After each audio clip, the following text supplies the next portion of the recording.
I don't think, like you said, it's just the size of a person. I think it's also the age of a person, how many babies maybe they've had, right? Like there are so many ways that the medical model is always looking for problems. That's just the way the model works. They don't trust birth. They don't trust women. Women are not to be trusted. The birth process is dangerous. It's a disaster. It needs to be managed and controlled. So if you saw it that way, then you would try to head off problems, right? By putting people in boxes and saying, you're too old, your body isn't the right type, whatever it is. Yeah, when you have a higher BMI or a higher weight or whatever, like that is always the first thing, or almost always the first thing anybody wants to talk about or define you as. And my experience has been that I've never calculated a client's BMI. I don't care. The only thing I would be concerned about is somebody's like overall health and wellness, their mobility, like can they move, can they get in and out of the pool, can they get into different positions, and that sort of thing, which is much more interesting to me than, the pounds on the scale.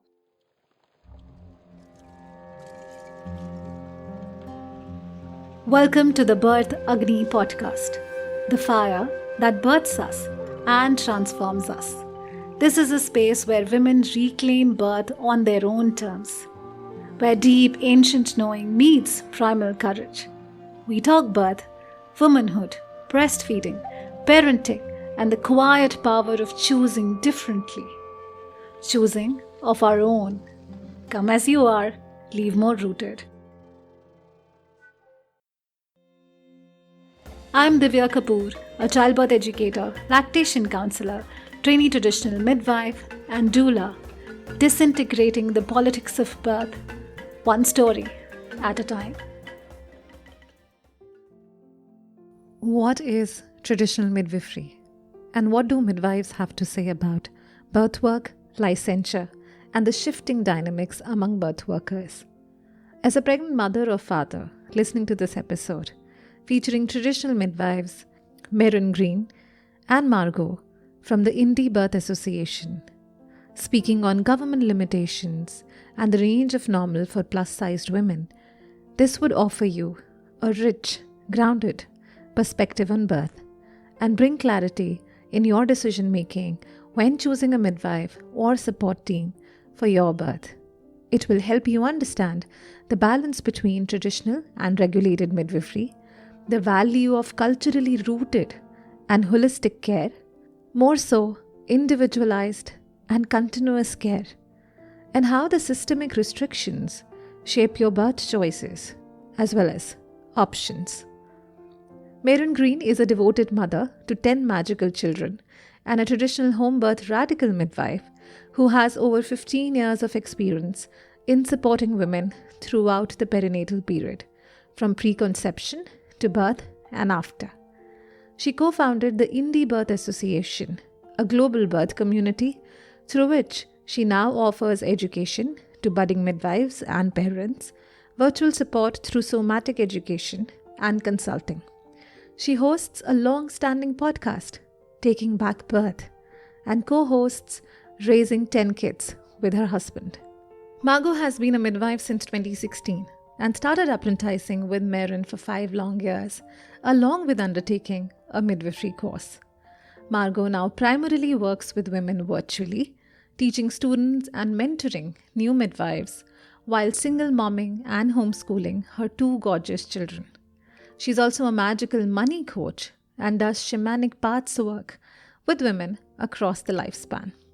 If you are a birth worker or an expecting parent who would like to reach out to them, you can find their contact and relevant links in the show notes. And don't forget to rate your experience with us on Spotify or Apple Podcasts, or donate to support us in our late night recordings, publishing and production costs by sponsoring an adrak wali chai or kadak coffee to keep the stories of birth and wisdom ongoing. Link for donations and for rating in the show notes. So, hi, Maryn. Hi, Margo. Thank you so much for being on the podcast. Like I was saying, I was really, really grateful when you said yes. I was like, yeah, I've been following you guys for so long, and it was sort of a wonderful opportunity for me to be able to speak to both of you one on one. So today's episode is about traditional midwifery, home birth. It's about plus size women. It's about how traditional midwifery looks at women compared to the medical model, etc., and also about licensure and about how the midwifery on a broader perspective is today more divided, the way the birth work is being viewed. So we'll go deep dive into that. But before, I really wanted to ask you, how did you guys enter midwifery? So I know from your podcasts and videos that Maryn was a registered midwife and then got re-registered, if that's right, and correct me if I'm wrong. And then you, Margo, you've always been a home birth midwife, a traditional midwife. But how did that journey begin for both of you? Maybe we'll start with Margo and then we'll go to you, Maryn. Sure. Yeah, so the path into midwifery for me, I mean, I've told this story lots of different times and ways, but it really stemmed from this knowing that I wanted to work with women. So my bachelor's degree is in women's studies and sociology. And I just had this really deep desire to do something meaningful, to do something that mattered, that could change people's lives, and that felt important to me. And so after my bachelor's degree, I was in graduate school and I was studying domestic violence and thought I was going to be working with women in that way, and pretty quickly realized that wasn't what I wanted to be doing. And so I had met someone who was a doula through my women's studies degree. And when she sort of introduced me to the concept of birth work, she had planted a seed. And so that seed sort of came forth later on, about, let's see, I guess it was like 8 months later that this sort of seed came forth. And as I was trying to figure out what I was going to do next, and I just started researching what doulas were and then what midwives were. And within the span of a couple weeks, had read a lot, really felt deep, like in my bones that was what I wanted to do and should do next. And someone introduced me to Maryn, someone who had been one of her clients, and met with Maryn, and the rest is history, I guess. So it just felt completely right. And, it's one of those things I'm really grateful for in life. Sometimes, like, even right now in my life, I feel like a lot is really uncertain and sort of up in the air, and like the direction doesn't feel so clear to me. And so I'm really grateful that I did have that experience of like total clarity once I found what felt like the right path. Like everything just kind of unfolded from there. And so I apprenticed with Maryn for 5 years. And then I had a traditional midwifery practice, independent midwifery practice in Minnesota for 7 years. And right now I'm not attending births, but that's a little bit about my origin story. Thank you so much. I did not know that. And it's wonderful for the audience also to know the details about the work and how it can be a calling for some people. And when they really realize that this is the direction they want to take, things just unfold. You find someone, something just comes up, and everything kind of links together. That's the beauty about this work. So Maryn, how did this start for you? Well, my story was just highly personal. So our first baby, our daughter, was born almost 23 years ago now, next month. And she was born in the hospital.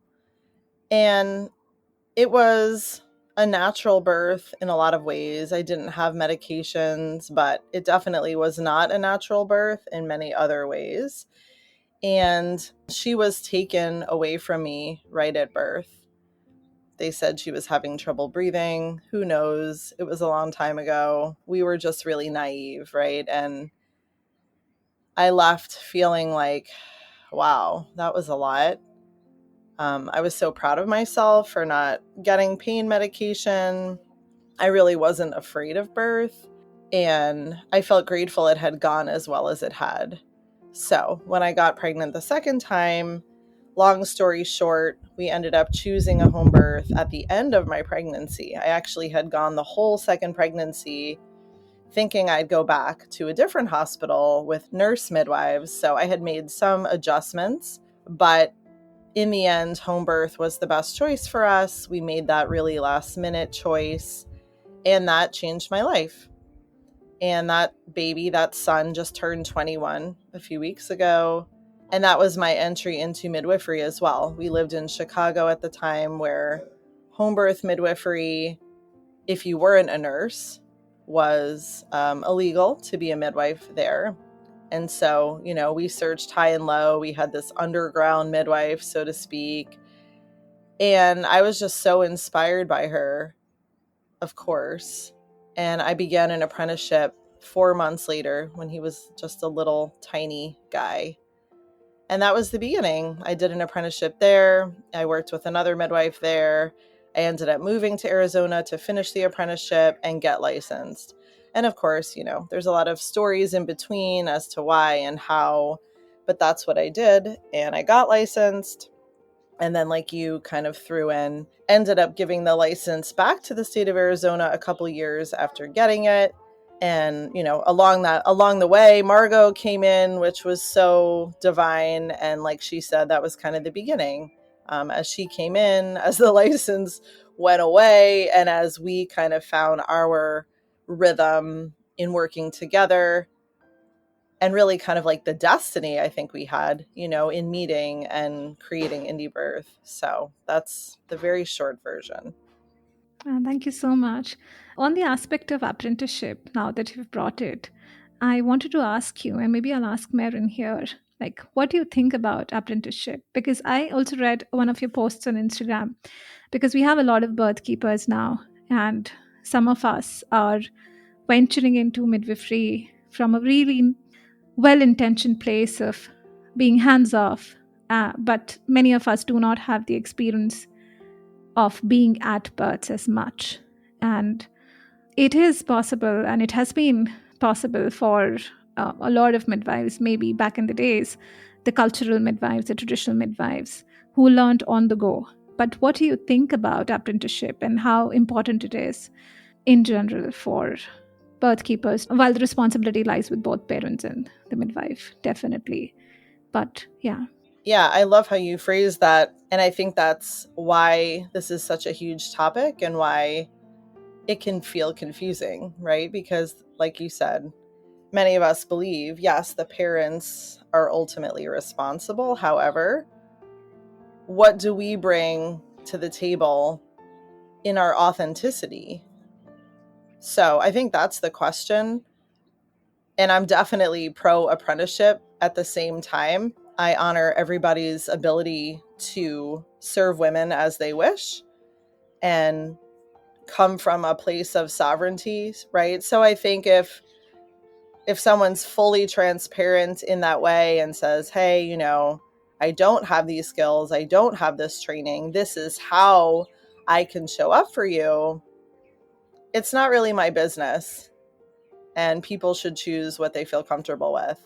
That said, because we have a midwifery school, I feel like it is important to remind women that this is a journey. It's a journey we're all on of wisdom and experience.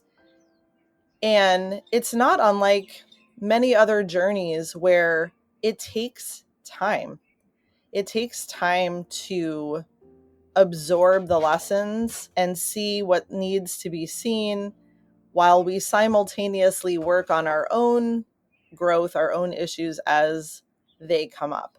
So you can't rush it. You can't pretend you have experience when you don't. And, there's so many stories, I'm sure, out there. We know of many through our own students even, where it's really a lot. And these women are occasionally met with very big or tragic situations where knowing something, having experience would have been really helpful. So I know that's like a lot, but I don't like to see women rushing it. And I think with social media that's become popular, right? It's become possible and popular to just make a profile that looks really beautiful and to not be truthful. And I don't think that's in service of anything, of birth or women. So I'm on a journey right now of learning to surf, which might sound totally unrelated, but I'm learning that it is very much the same.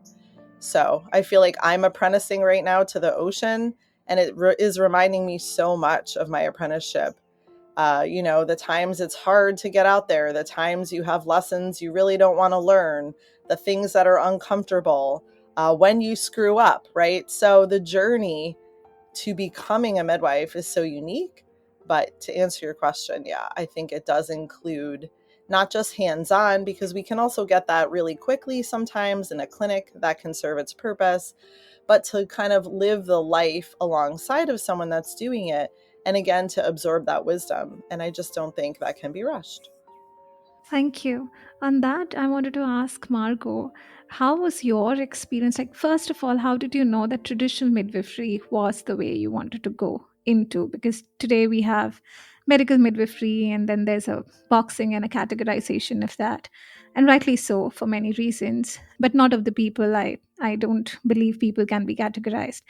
But yeah, the profession has been, and traditional midwifery is one way. How did you know that this is the path that you wanted to take? And how was your experience of apprenticeship, the good and the bad? I mean, sometimes I'm sure there are things you see that you didn't anticipate, and then it turns up. And sometimes all the bliss of being at birth sometimes is interrupted with one experience, and then you grow from there. And yeah, so how was your experience? Sure, yeah. I'll answer those in order. So, how did I know I wanted to become a traditional midwife? I again just was really lucky at that stage in my life, at least, to have a lot of clarity. I mean, I think it still carries over to today, but being young, I was 21 at the time. Is that right? 21? Yeah, I was 21 at the time, and I was coming out of university and had been exposed to and participating in a lot of different like activism, and a lot of the activist sort of practice and theory that I was exposed to and really was interested in at that time was rooted in anarchist theory. And so was really critical of any kind of government control, any kind of government interference. And it was just sort of a natural extension for me. So I became interested in midwifery. Like I said, it all happened really, really, really fast. And so it's sort of like I just applied the worldview that I already had been sort of swimming in to midwifery, and it just felt like, I don't think I even knew that unlicensed or traditional midwifery was a thing. I just knew that going the regular route and doing the licensed thing wasn't what I was going to do. And so I think there was also some inspiration from, one of the first books I read was Spiritual Midwifery by Ina May Gaskin, and like they certainly were not licensed midwives in that time in history. And so I think it was just a natural extension of what I was already thinking about and doing in my own life, participating in my community, not asking permission to do things to help people in our community to do what was right. And so that part, like I said, I'm really grateful and fortunate that there wasn't this like, oh, should I, shouldn't I? There was just this sort of like youthful indignance and like knowing that I wasn't gonna put up with being told what to do, which was really solidified for me when I had my own children, especially my daughter, because I had hypertension in both my pregnancies, and I had had chronic hypertension on and off from a pretty young age. And so I knew, that a licensed midwife working within the scope of her license wouldn't have been able to help me. And so, through that experience of having my baby Maryn supporting me through that and coming out the other side, having had a great experience of having a home birth, even though I wasn't supposed to, just made that much, more clear to me. And I think even if I hadn't had that political persuasion earlier on, I would have had to have some kind of reckoning or shift if I had been on the path to become a licensed midwife when faced with the restrictions that would have meant for me personally. And so, yeah, so it's sort of, there's a double reason for me. There's the political part and then also the personal part, which was that, I feel like all women deserve to have the choice. I believe midwives also deserve to have the choice in who they want to serve. I don't think all midwives should help everybody if they're not comfortable with that. But I certainly don't think the government should be the one making those choices for women or for midwives. And then you asked about apprenticeship, and it's like, I don't know how to sum 5 years up briefly, but I feel like it really was overall a great experience for me. Like you said, the good and the bad. And I don't feel like there really was a bad because, even though I had sort of romantic notions of what birth might be like, I think I also somewhere knew that that's not always the case. And so, yeah, I mean, other than it just feeling kind of like long and arduous and like difficult, as going to births kind of is no matter what, I wouldn't say there was anything that I would have changed about it. I studied with Maryn, like 98%. And then there was a little blip of time where I went and studied with some midwives that were much more medical at a high volume birth center, kind of toward the end of my apprenticeship. And there were certainly things I saw that I would never have done, but I also feel like I had the maturity to be able to take that experience in and learn from that too. So yeah, that's a little bit about my apprenticeship years. Yeah. Wonderful. I mean, having an insight into, we all enter midwifery thinking that it's going to be romantic. The videos out there without the sounds and all the beautiful sounds on top of women's voices certainly make it look like a very different experience. And of course, it can be. Some of the births can be pretty much like that. But we all have that notion. We all hope for our own births to be like that. So thank you for that, introspection into how it can look like. A question to any of you, whoever would like to answer. What is the difference between a licensed midwife and an unlicensed midwife? Like, how does it help parents and the midwife in general to be able to serve the parents? Yeah. I guess I can answer since I've lived both of those things. Well, it's an interesting question because at one point in time, it was just midwife. It was just midwifery.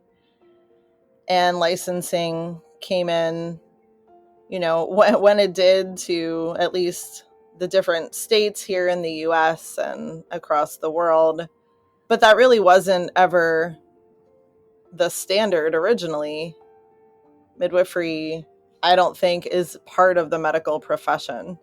So essentially with licensing, even for home birth midwives, my experience has been it gets grouped in with the medical profession. I mean, many licensing boards in different states have medical people on them, and the rules and regulations that govern licensed midwives are essentially taken from the medical model.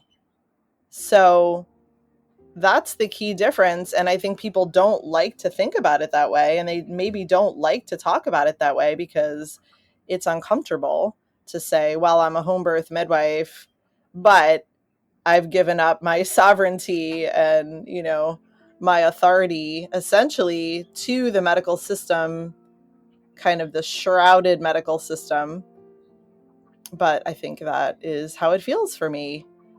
Birth, when I was a licensed midwife, birth didn't change, but I had to look at it differently at times if I cared about my license. And of course, at a certain point, I decided I didn't care.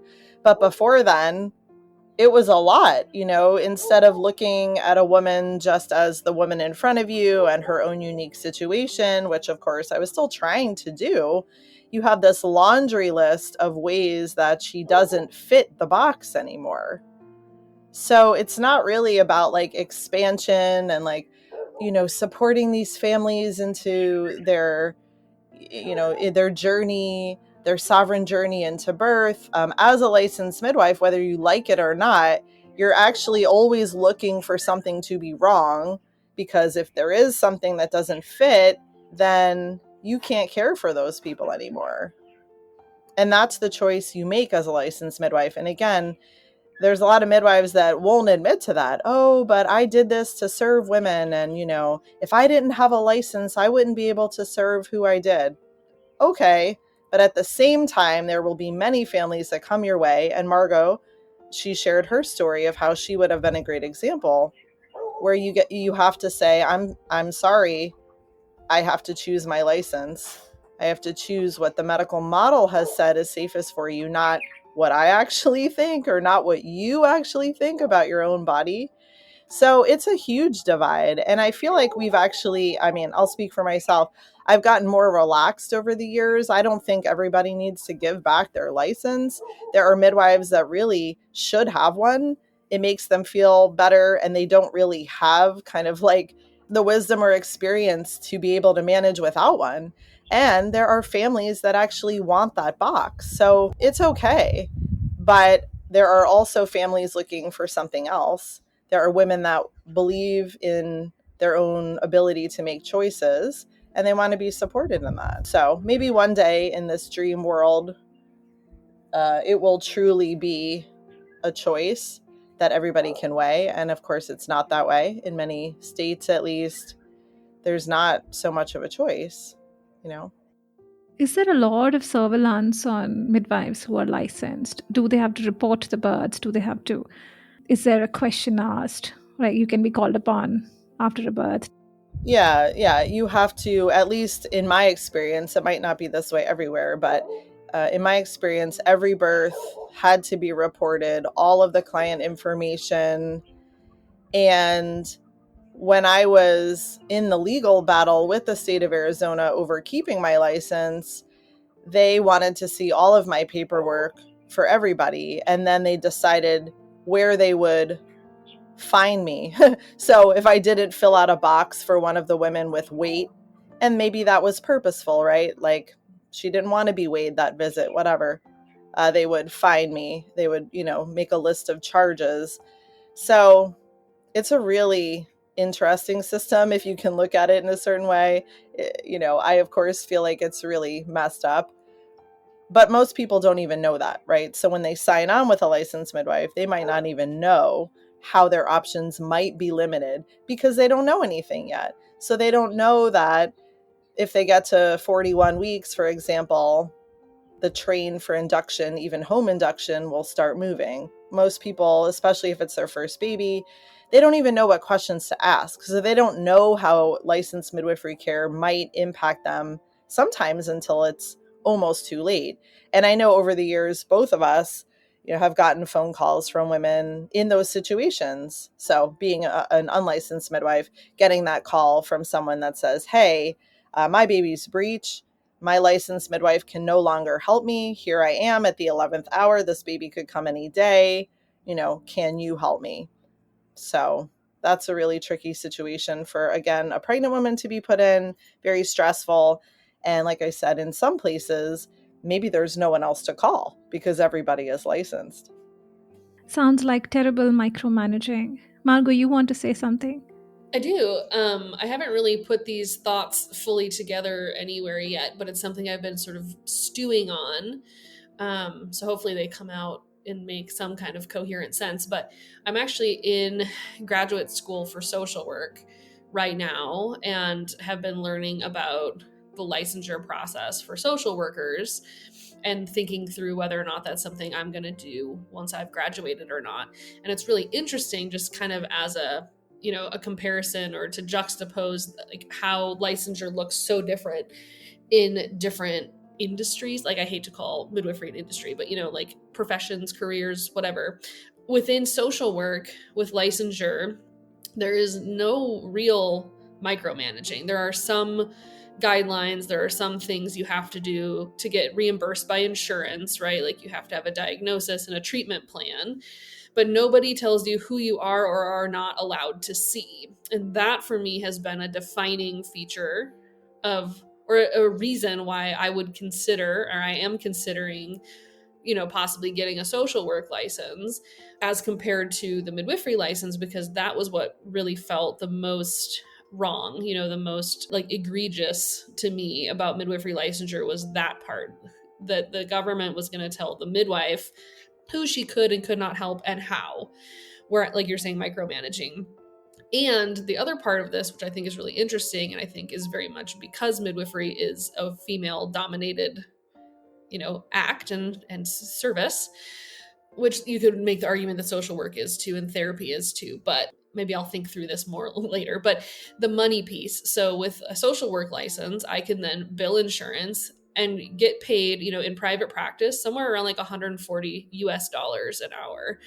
So with midwifery, a license in midwifery, not only are you being micromanaged and being told what you can do and how, but there's absolutely no financial incentive either in most places. Some states now are letting you bill Medicaid, but in those cases, you're getting paid like $10 an hour or $14 an hour, probably, when it all shakes out.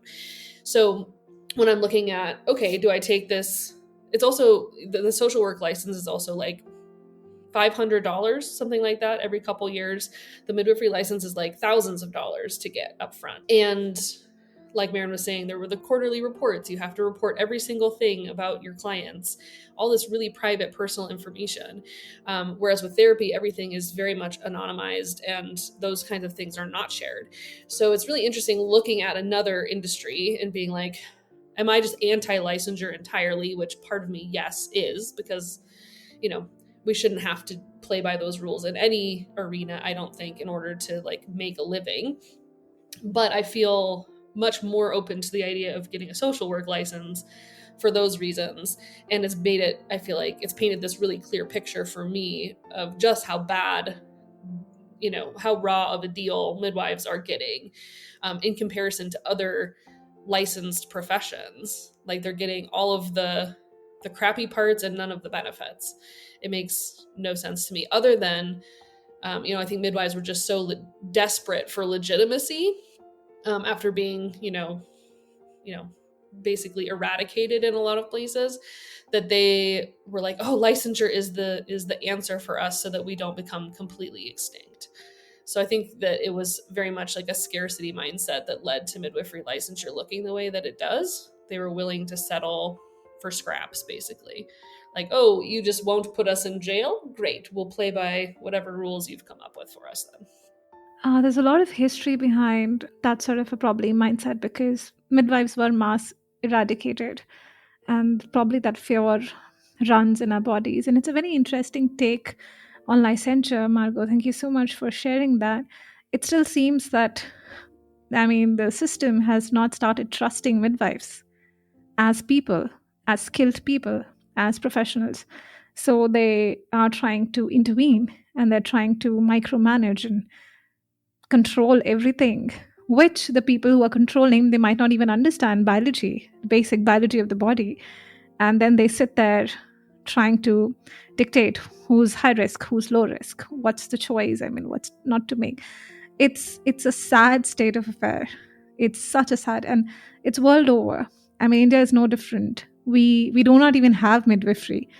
We had our traditional dais, the traditional birth attendants, and they're so scared of attending births anymore because everybody is being pushed to the hospital at the cost of the health itself. We don't have great infrastructure in the villages where women have been birthing at home.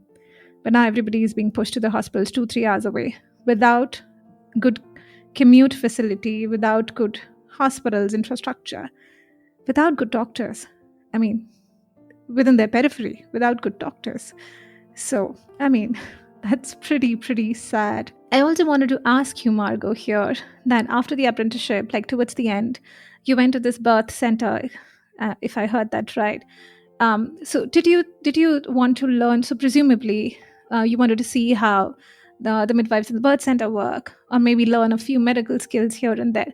So do you think, and this question I'll ask Maryn as well, do you think that skills are important despite licensure or not being licensed? Yeah. Absolutely, I do. And I think that's one of, the things Maryn and I have talked about a few different places over the years, is like, just because we're not interested in licensure ourselves doesn't mean we think people shouldn't be extremely knowledgeable and extremely skilled. Like, I think that was one of the big misunderstandings, in the town where I had my midwifery practice. There was another midwife who decided she hated me without ever meeting me. And my joke was, when people would bring it up, was always like, if she wants to have like a skills contest or a trivia contest or an exam, like live in front of people, I would be happy to take her on, because I think, despite not being licensed, I am extremely well read and skilled, more so than a lot of the midwives coming out of like MEEC accredited schools here in the US and who are licensed. So yeah, I think people owe it to themselves and to the women and families that they're working with to take this really seriously, and become an expert, become a master of their craft, and not sort of, because I think there's this, just going back to the birth keeper thing and people attending births, especially calling themselves a midwife after they've only gone to 5 or 6 or 7 births, like there's this false sense of urgency that I think a lot of those people feel, where they're like, if I don't offer this, women aren't going to have the option, and I better just do it now because it's like so urgent.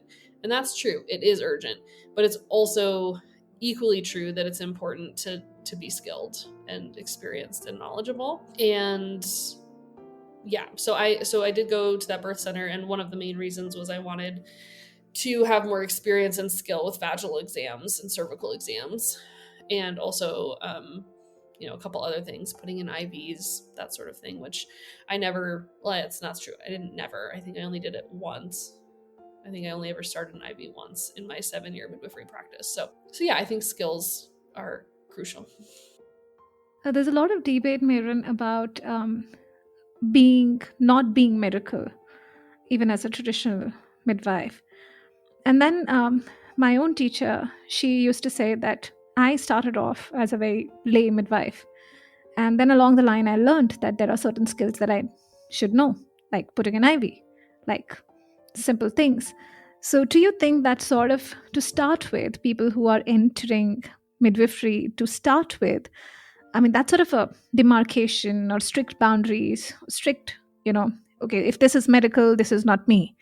Or if this is non-medical, this is who I am as a traditional birth keeper or midwife. Do you think that sort of, it serves the purpose? Does it do anything in terms of skills? Yeah.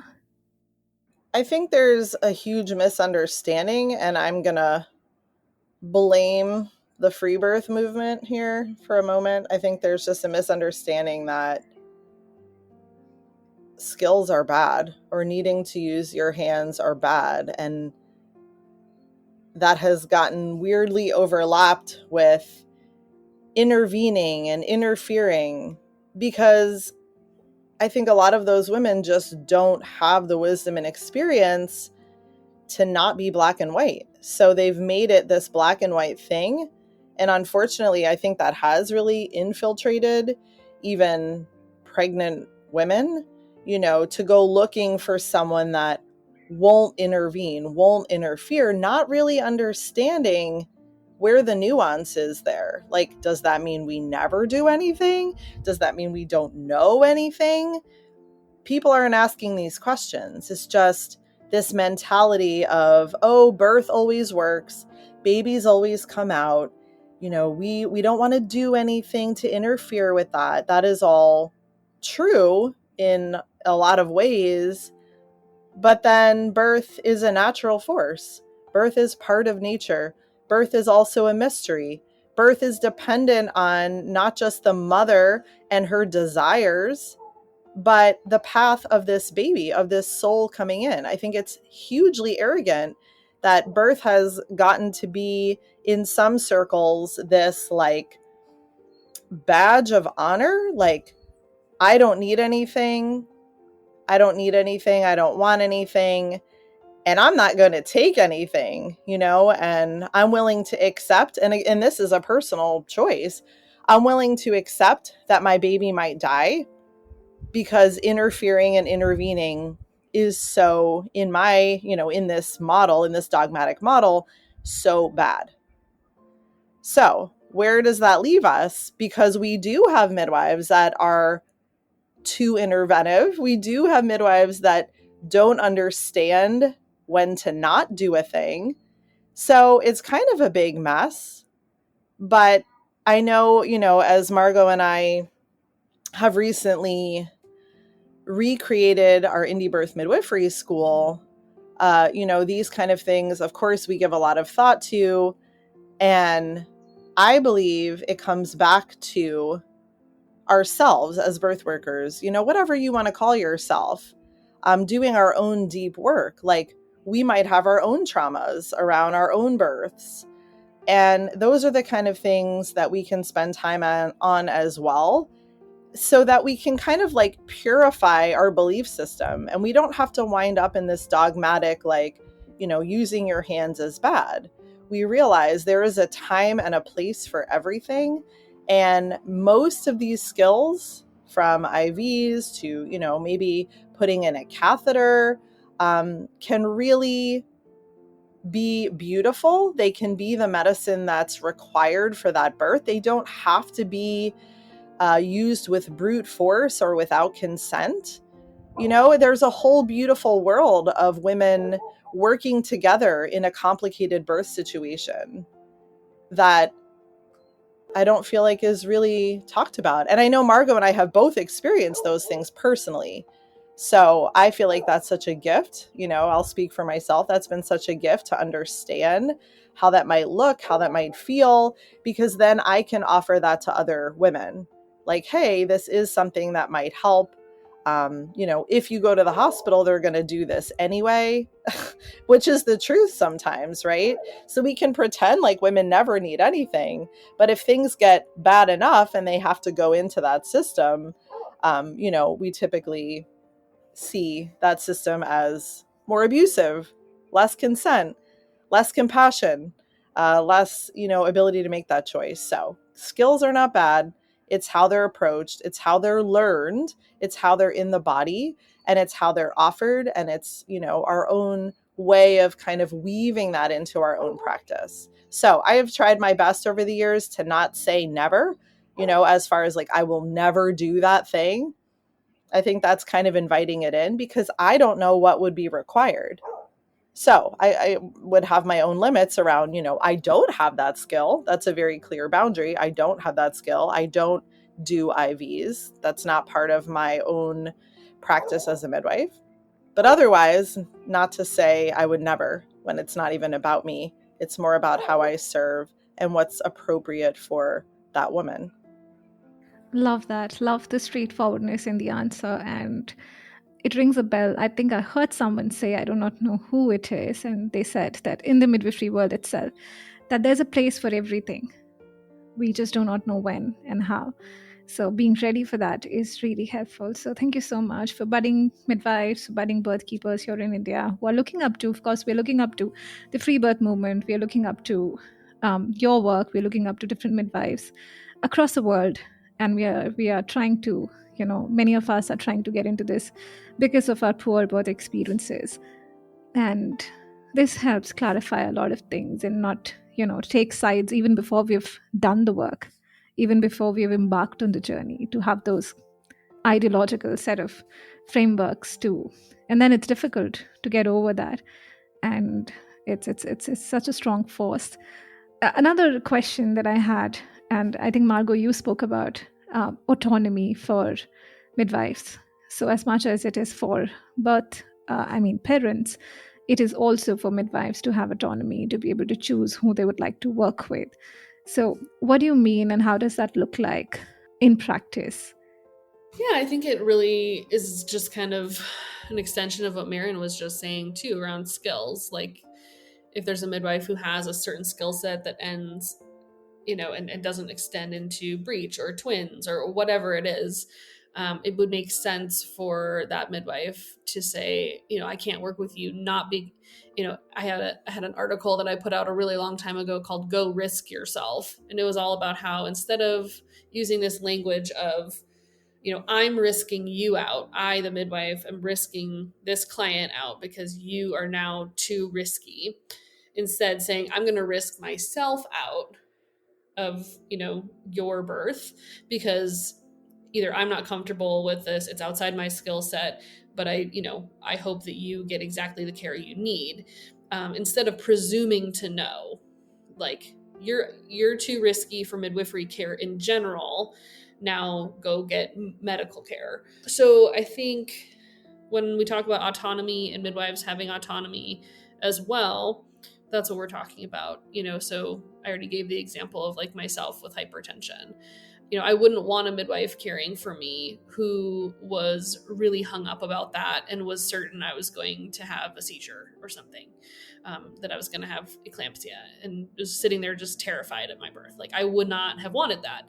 And I would hope that midwife would instead of saying, oh, I honor women's autonomy and I'll still come to your birth even though I'm terrified, I would hope that she would say, there might be someone who's a better fit for you for this situation, not because I think your birth is going to be terrible, but because I can't get myself to a place where I can serve you in the way that I would like to show up. So yeah, I mean, and I think it extends beyond just like, physical risk factors or whatever we want to call them.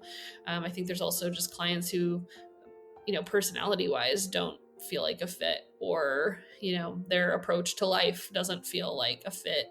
And for that reason, it might not be a very fun experience for the midwife or the client. So I think just using that discernment, and I think it would be way less of a problem if there were just a ton more midwives and people would just ideally know the midwifery options long before they were pregnant and know who they felt like they were going to get along best with. So I think that's what we mean. I'm trying to think if there's something like an aspect of that I haven't touched on, but Maryn, you wanted to add something to that? I could add what feels maybe obvious, but if someone's a nurse midwife, for example, then in my humble opinion, they're not really autonomous if they have to answer to a doctor or get things signed off, that kind of thing. So that might be a route somebody chooses, either as the midwife or the client. But I think that's another place where most people don't really understand what they're getting. I certainly didn't when I hired nurse midwives at the hospital here that one time. So I think it becomes clear to the people that are ready for it and they can understand it, but it's just not something that I feel like is really out there in an obvious way. Who does this midwife answer to? Whoever she is. Who actually makes her decisions? And, without going too much in a rabbit hole, I think there are many midwives that are okay with that arrangement of not having the final say. And that's just not that there's a final say, but like to be fully responsible for their own choices. Let's put it that way. And I know for me, once I realized that, and I didn't even fully realize that when I was licensed, so it took me working through that to realize I want to be in charge of what I choose as a midwife. I don't want someone to save me or this fake government, this licensing agency. I want to be in charge of that. And, through the years, there have been tough moments in that as well, because you're accepting that responsibility. You're not like pawning it off on somebody else. The synergy, I believe, is very different when you're working solely between you and the client. Even if it's a yes or a no at any point in time, that sort of vulnerability, that sort of honesty, and that sort of life lessons. So Medici used to say, birth, like being at birth is like learning through life, and what better teacher.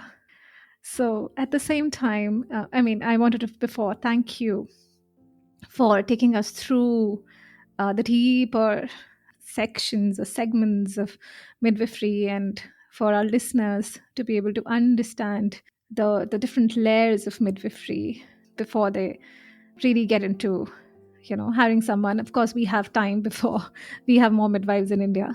We don't have many. We don't have a lot of choice, though. But it was very insightful. Thank you so much. Now coming to plus size women and talking about how the medical system looks at women of a certain age, of a certain weight, particularly. And even if they're healthy, they're looked upon as high risk already. So, what has been your experience, and how do you work with women when it comes to plus size women? And yeah, how does midwifery, traditional midwifery, in your opinion, goes? Yeah. Yeah, I don't think, like you said, it's just the size of a person. I think it's also the age of a person, how many babies maybe they've had, right? Like there are so many ways that the medical model is always looking for problems. That's just the way the model works. They don't trust birth. They don't trust women. Women are not to be trusted. The birth process is dangerous. It's a disaster. It needs to be managed and controlled. So if you saw it that way, then you would try to head off problems, right? By putting people in boxes and saying, you're too old, your body isn't the right type, whatever it is. As a midwife, like even in my training, I just wasn't exposed to that, obviously. So I don't have a lot of experience witnessing that in the midwifery model, even though I know it does exist. Certainly it exists in the medical model. We know that. But even personally, I've had many, many pregnancies. There would have been a point at which many midwives wouldn't have helped me. I had my last baby when I was 43. I mean, can you imagine? But I never bought into any of that. I never bought into this belief around age. I just personally don't subscribe to it. So I don't know. Maybe I've just been in a bubble all of these years, but I don't think it's a bad thing. I've served women of, again, all different sizes. I've kind of never really thought about it, to be honest. Like they are just women, like no matter what their age is. I've had, certainly older moms, and actually, they have been some of my most favorite people to work with because they're wise and they're mature and they know what they want. Like, so I've never seen those things as liabilities. Like I know they are in the matrix, but I haven't really lived it. So I feel really open and just like non-judgmental when women come my way. Like Margo said, it's not always the right match for other reasons. I think more commonly in our situations, it's like she said, just belief systems really, or the way someone is living. It just may not be compatible with our own beliefs.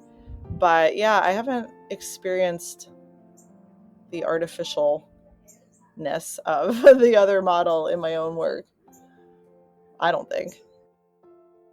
Margo, you want to add to what Maryn said and your experience with plus size women and how they're looked in the medical system and how you in your practice have worked with women?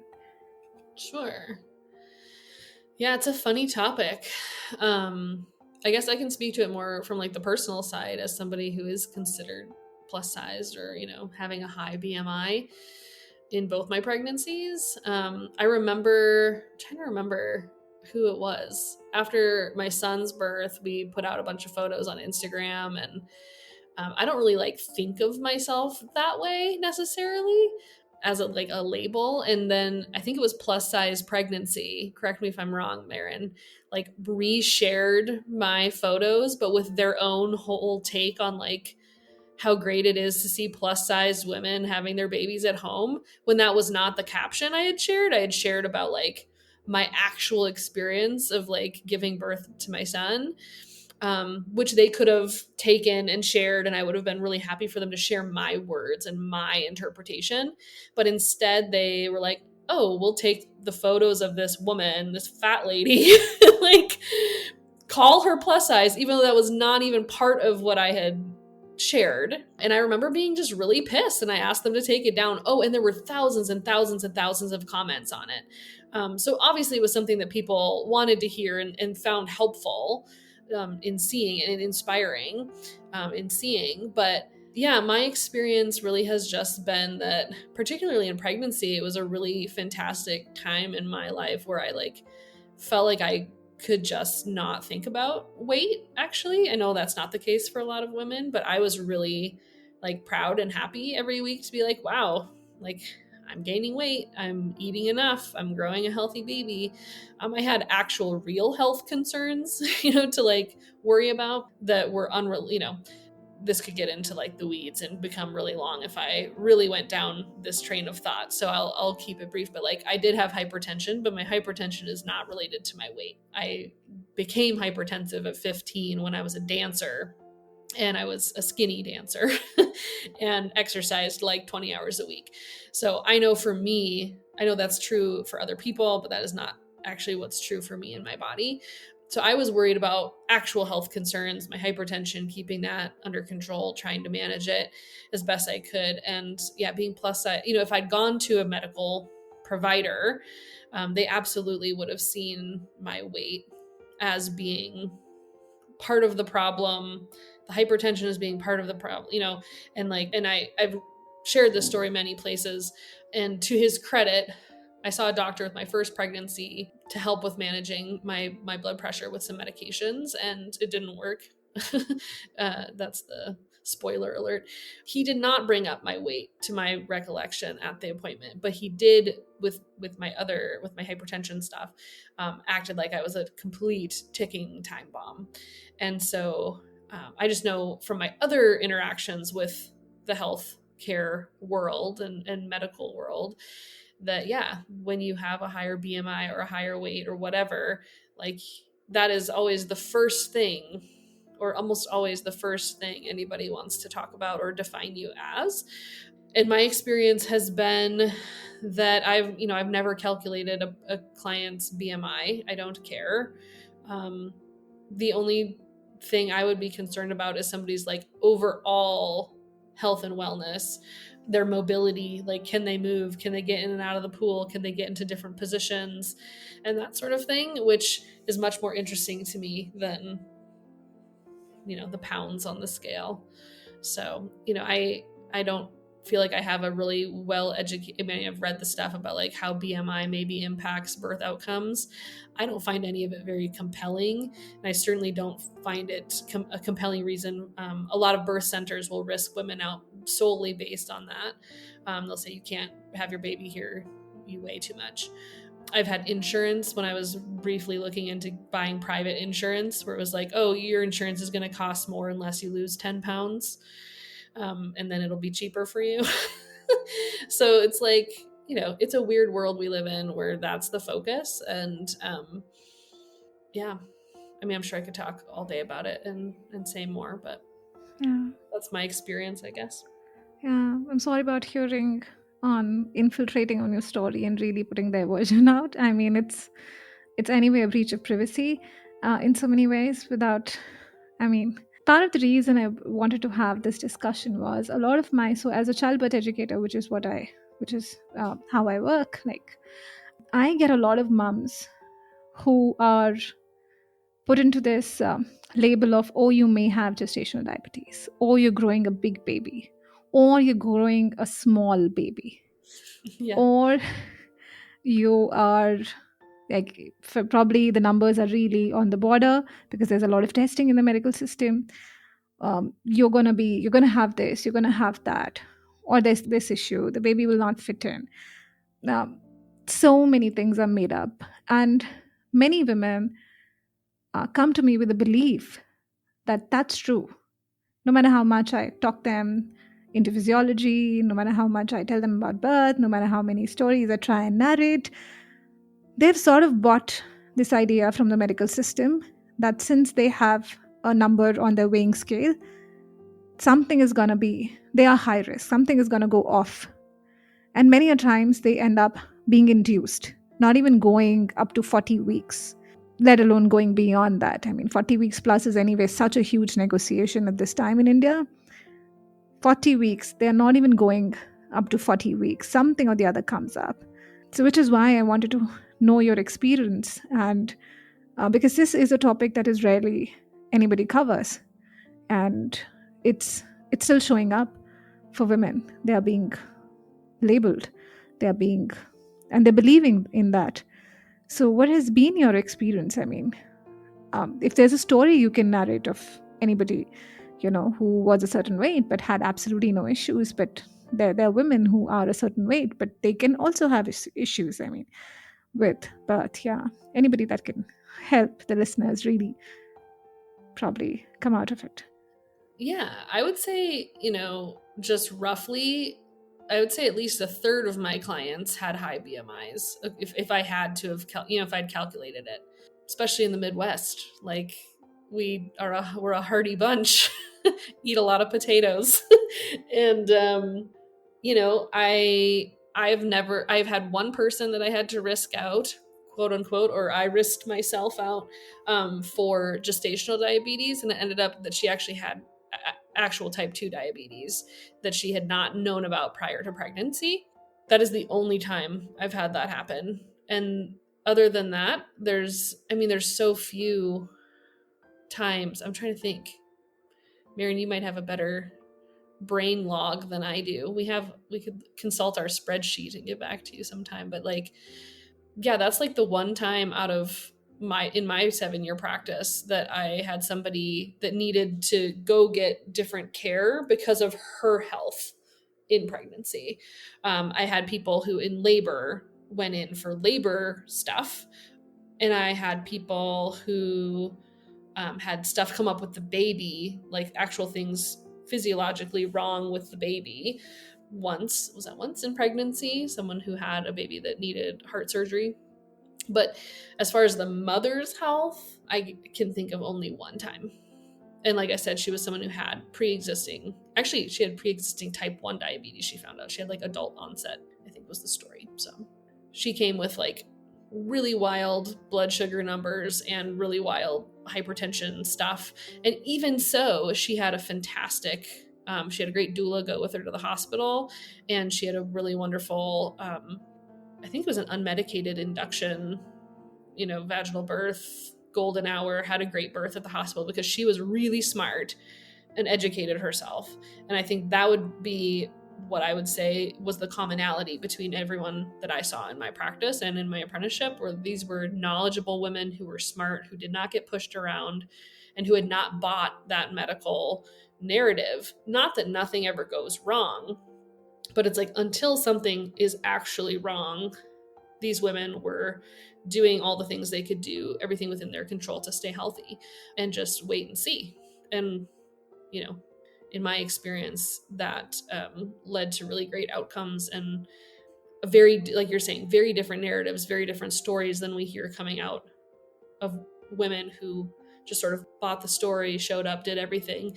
We have, half of them or 75% of them come out saying, oh, I had this, and this wrong with me, even before the labor. Maryn, do you have a story at the top of your head that you could share on the same lines? Yeah. I have more stories on the other side, which is women that come or have come over the years and they've been told something is wrong. They have gestational diabetes. Their baby's too small, blah, blah, blah. And I'm not the one to say, oh, that's 100% wrong. I'm just the one to say, okay, let's be curious about this. Let's look at what you've got here. Now, these are women that have a sense that something is off. So when you're talking about I'm educating people, most people don't see this. You're right. And I don't think there's a way to really make them see it until they're ready. So the women I can recall, one of my favorite clients, Christina, and actually her story is in our book. So if people haven't read our book, it's called Indie Birth, A Story of Radical Birth Love. We each have client and our own stories in there. I love telling her story, even in the short version. She had a cesarean the first time with her first birth. Her second pregnancy, she was right back in the medical model. And I want to say it was by 34 weeks of pregnancy, she had 1 million ultrasounds, a stack of papers this high, because they told her, your baby's too small. We need to cut your baby out via C-section by 35 weeks. So this was very serious. She was going to a high-risk perinatologist twice a week. And she just had it. At a certain point, she just cracked. She was like, this is insane. And I know nothing is wrong with me or my baby.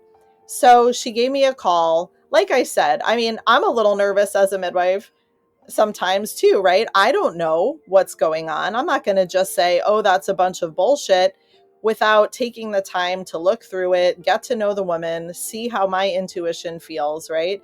So she shows up with this stack of paperwork. And I spent many hours looking through it, and I met with her and I heard what she wanted, and I got to feel her belly, feel her baby. And I said, if this is what you want, I will help you. But here's the plan. You need to eat a lot of food. I mean, I think it was true that her baby at that moment was on the smaller side, but she had had no education around food and she was stressed out. This was highly stressful. So we came up with a plan that we both felt good about. Again, she was about 35, 36 weeks. She decided to quit the medical care, quit seeing the perinatologist. And of course, they freaked out. They told her, you know, your baby is going to die. There is no way your baby is going to make it out. It's too small. You're a VBAC, right? You've had a cesarean. Anyway, so through the rest of her pregnancy, not only did she take better care of her physical body, but there were a lot of emotional things there, right? She had had a cesarean. She had been born by cesarean. She's a twin. She had all of her mother's, all this ancestral stuff. So she did the work. I didn't do the work, but I supported her in it and I believed in her. And I fully believed with my full heart and soul, there is nothing wrong with this woman. She is absolutely fine. This baby is absolutely healthy. And so she went on to have a home birth after cesarean, very short birth, normal 7-pound baby, and has had 2 babies since come out at home. So, you know, how many women are there like that? So many. And I could tell you, you know, a handful of other stories that are similar. Someone shows up, they've been given the diagnosis, they have all the proof, you know, they have the proof that this is right, but there's something in them that says, no, this is not true. And I don't want to be treated this way. And they're usually the ones, you know, like Margo said, that have great births. I have not had the experience yet of someone showing up like that and there actually being something wrong. I mean, again, there are things that can go wrong, but I think when a woman really knows herself and her baby and she's determined, it can be a challenge, right? I think having a supportive partner is amazing for women in this situation, of course, because the whole world is telling them they're wrong. The whole world is telling them they're crazy and reckless. That's profound. That's a profound story. Often ultrasounds are believed, and so many ultrasounds just to gauge at that one number. And we often forget that smaller babies can be healthy too. I mean, there's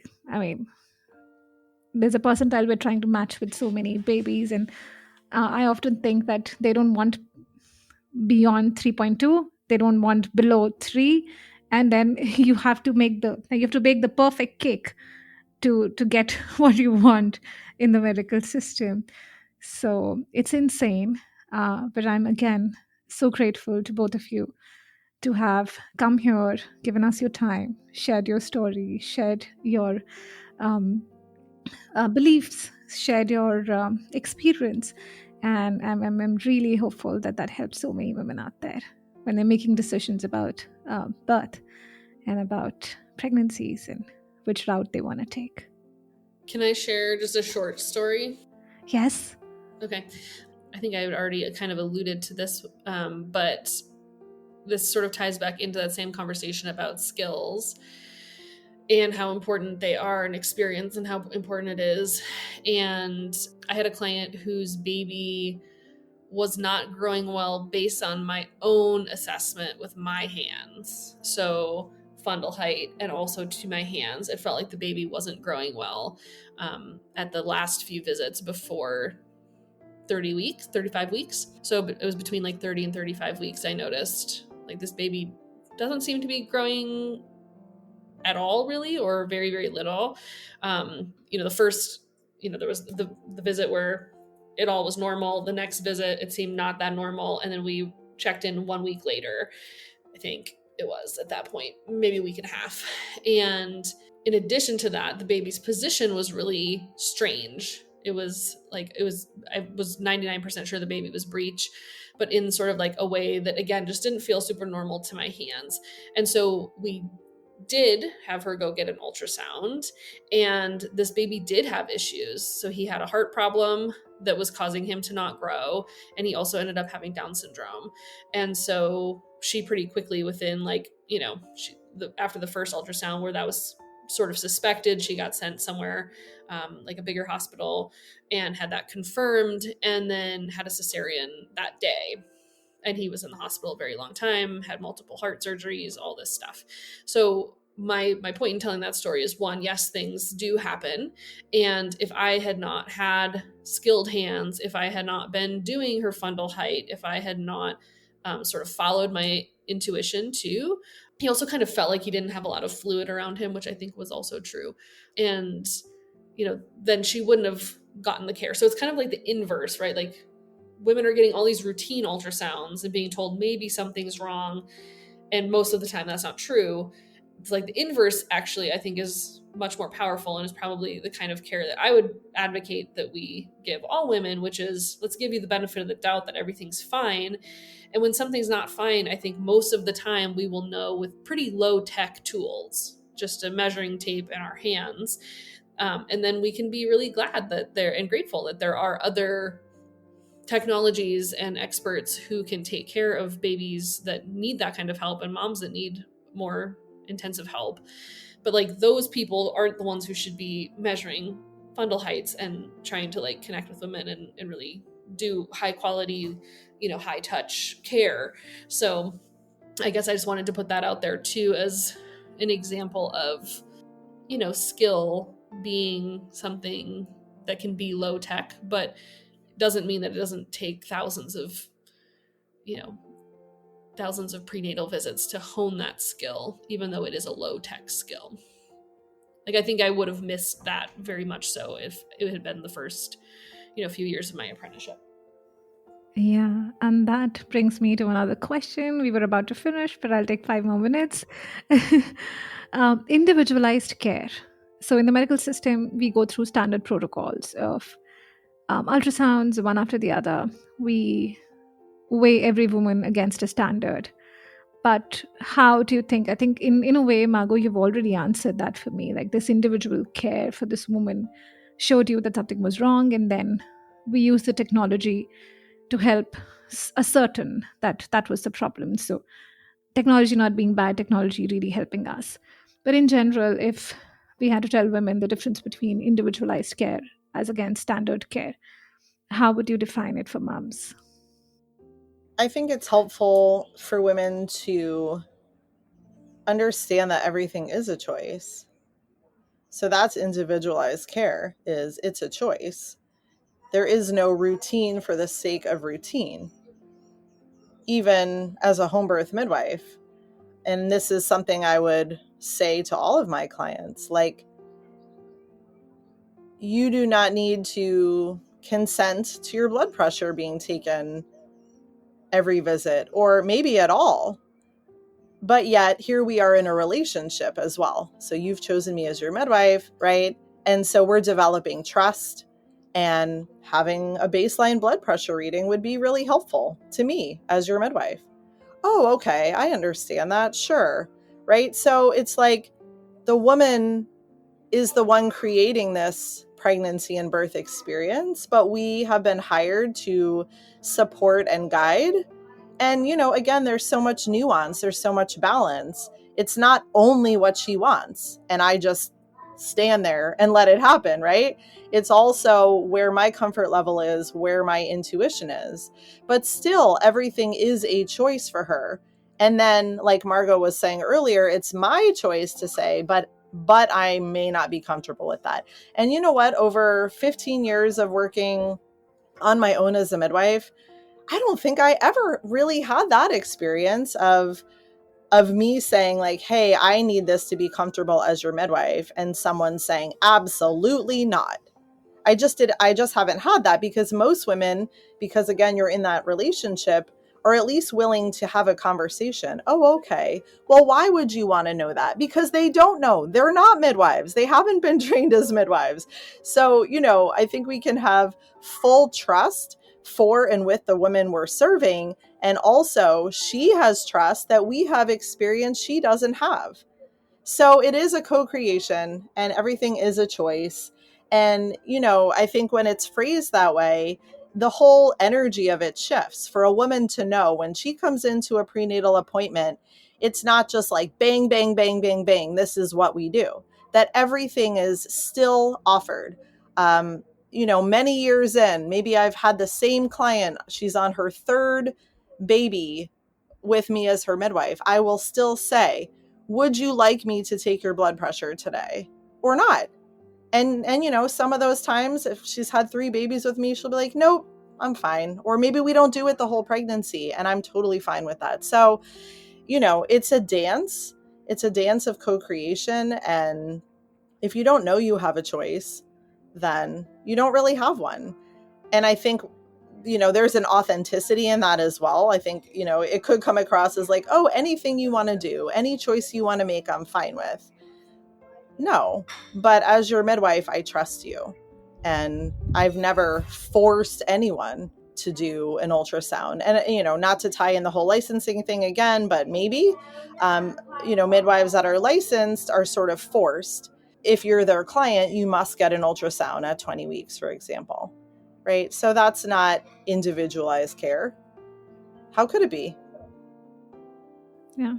Well, beautiful. Thank you so much. That clears the air on what individual care can look like. The consent, the fact that somebody could be under surveillance and under pressure of making you do things, which is pretty similar to how obstetrics works. And some good doctors in there probably who've had good experience with births when they were like hands off, but they have to comply to a system that doesn't work anymore for women and families. So once again, thank you so much. I've had a heartful conversation with you two, and I've had a really good time.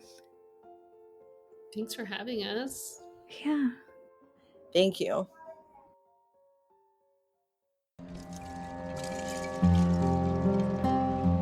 There is a field beyond fear, where the body is empowered to take on labor and birth. To land there, it is crucial to take birth education. To enroll into our unique labor and birth preparation course, reach out to us at www.birthagni.com or scroll through all available prenatal and postnatal preparation classes. Thank you for listening, all in the spirit of birth, womanhood, and freedom. Remember, you got the power.